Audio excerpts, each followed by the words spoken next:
Hi everyone, welcome back to the channel. Today we are going to go over the chorus riff from John Mayer's Belief off the Continuum album. Now for so many years, since 2006 when Continuum came out, me personally, I learned the main riff right away. I learned the pre-chorus riff, I learned the solo, but for some reason I never took the time to learn the chorus riff until actually the Sob Rock tour started, and there was a video on YouTube and I got a nice view of what he was doing on the chorus, which is also the outro. So he sometimes plays a solo and then he goes into the chorus riff to end the song, and got a nice close-up view of what he's doing. Slowed it down, then played over the track, played over the actual song off Continuum, and I think we got something here that's pretty authentic. So hopefully this can be kind of your go-to video to learn this riff. And before we get to that, don't forget to subscribe to the channel. Helps the channel to grow and for me to produce more content for you all. And don't forget to hit that little like button and the bell. And I hope you guys enjoy the tutorial. All right, so let's dive into that chorus part. For pretty much the whole song until the solo, he's staying on that fourth position, the neck middle, and it's kind of a clean-ish type of tone. So that's kind of what we'll stick to for right now. The part that we're playing over, or the chords, it's going to be a D minor to a B flat major, then to a G minor, or it could be even a G minor 7, and then to a C. So this is kind of what it would sound like with full chords going.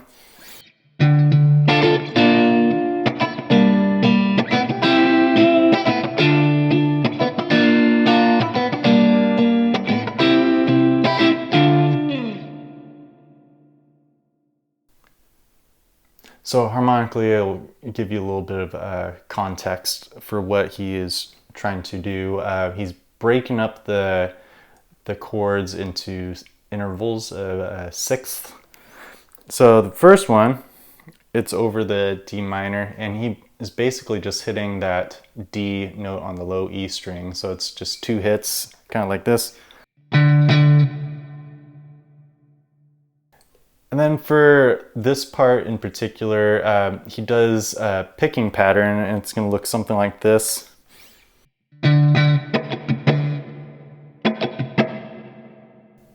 So it's down, up, down, down.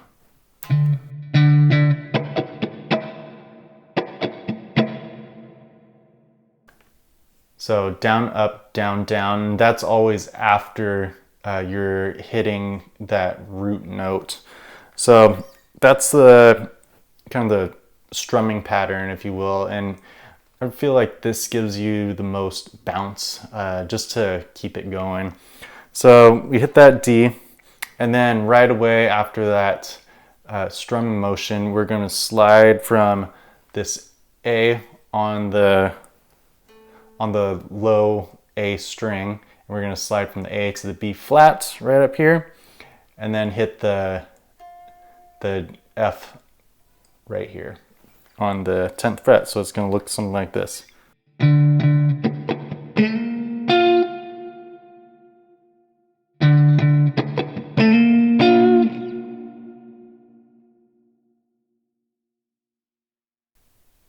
So that's over the D minor and the B flat.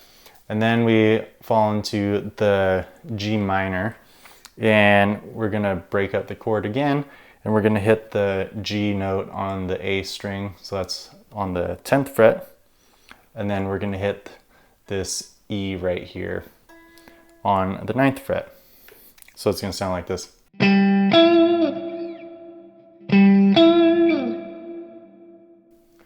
So far we got.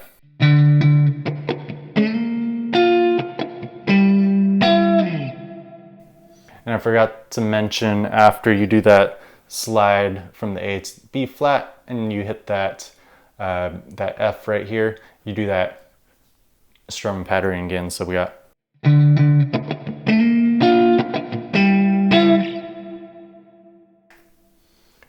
Now during the chorus where it's coming right before the solo, it's really palm muty.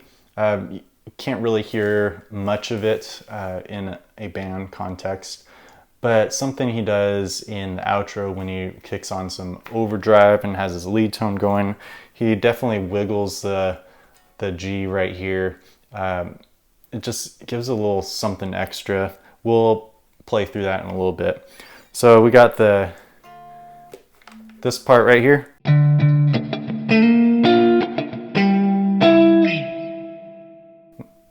Now this is the part that always tripped me up. So we're gonna hit the C on the low E. And then we're gonna use our pinky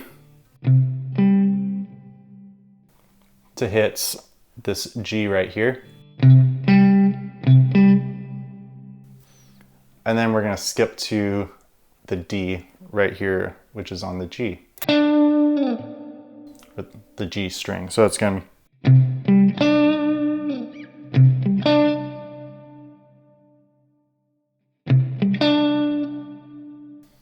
and what you can do for the picking motion, you can do all downstrokes if you want, but I do down, down, and then up on the D note. So it's like this. And that's just getting me ready to hit the C again, and then send me back into that same riff. So we got, and then we're gonna hit the 1, the 5, and the octave, the 1, using our thumb. So that's on the C, or the 1 of that chord.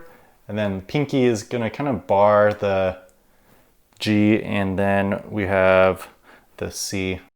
And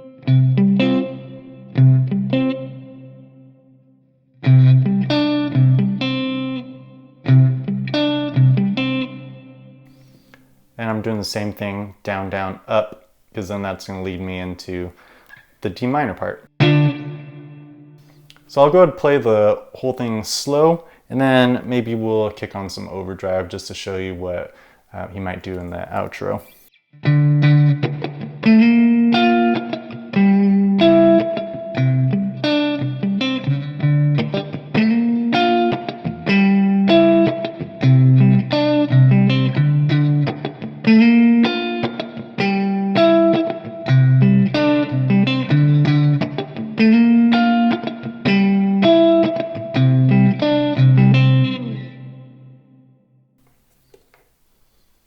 So I think where a lot of people get tripped up is this part right here over the C. It's just a weird rhythm, and this song in general is, it's hard to play and sing at the same time just because there's all these rhythms going on. Your right hand isn't always doing the same thing. So practice that, give it a try. Let's go ahead and throw on some overdrive. So this is lead tone, and we're going to switch to the neck pickup. Maybe we'll roll the volume, the tone knob back a little bit.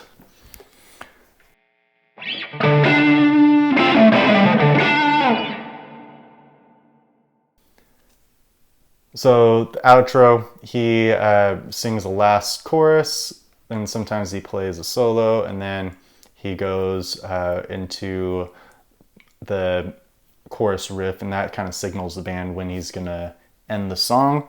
So it's gonna sound like this.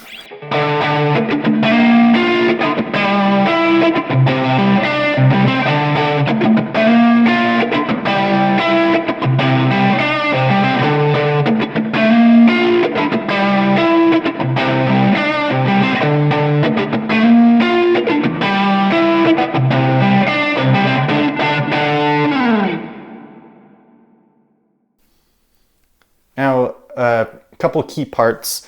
He does vibrato just a little bit on the D right here. This part.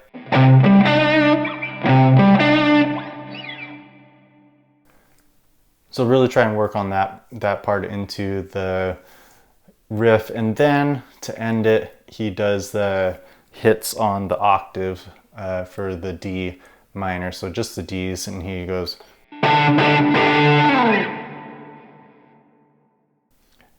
and then that ends the song. But I hope you enjoyed this. I hope you get something out of it and learn how to play the song or this chorus riff a little bit more authentic, if you will. And I hope we can do some more tutorials like this in the future to just trying to nail down kind of what John does. From my experience, his hands are so large that he does stuff with the guitar neck that from our vantage point, it just looks weird. So it's hard to decipher sometimes, and even listening to it in a band context or on the actual album, it's hard to kind of pick out some of this stuff. But hope you enjoyed it, and we will see you next time. Okay, bye.